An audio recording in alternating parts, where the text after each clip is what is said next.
सबको जय मसीह की। परमेश्वर का वचन पहले शमूएल की किताब उसका 1 अध्याय और उसका 7 पद में इस प्रकार से लिखा है हन्ना के बारे में।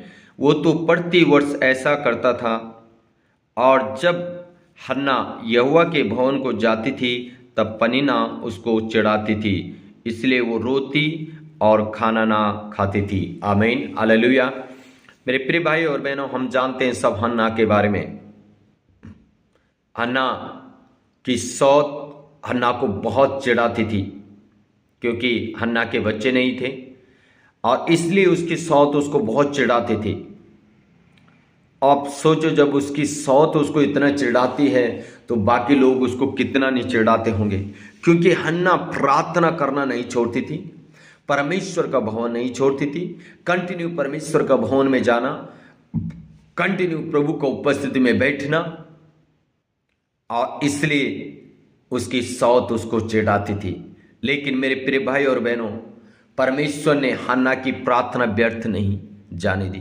परमेश्वर ने हन्ना का परिश्रम व्यर्थ नहीं जाने दिया। आमीन, हालेलुया। सो मेरे प्रिय भाई और बहनों, आज की सुबह के समय में आपसे कहता हूँ, आपकी प्रार्थना कभी व्यर्थ नहीं जाएगी। प्रभु में किया गया काम कभी आपका व्यर्थ नहीं जाएगा, यीशु मसीह के नाम में। आमीन, हालेलुया।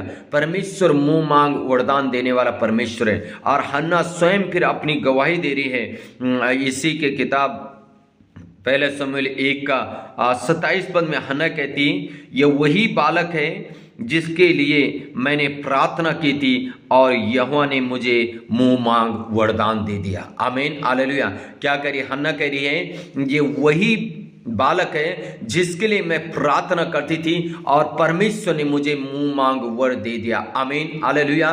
मेरे प्रिय भाई और बहनों, आप प्रभु में बने रहें, प्रभु में खड़े रहें। अगर परमेश्वर मुंह मांग वरदान अगर हन्ना को दे सकता है तो वो आपको और मुझे भी दे सकता है। आमीन। हन्ना का परमेश्वर हमारा परमेश्वर, हालेलुया। इसलिए प्रार्थना में लगे रहें, प्रभु का भवन में जाते रहें, प्रभु को उपस्थिति में बने रहें। शायद आज आपको भी कोई ऐसा चिढ़ाता हो, शायद आज आपकी भी निंदा की जा रही हो, आपको भी हालेलुया तुच्छ जाना जा रहा हो, आपको भी सताया जा रहा हो, हन्ना के जैसे पीड़ा आपको भी दी जा रही होगी, लेकिन आप प्रभु में बने रहें। परमेश्वर आपको लज्जित नहीं होने देगा।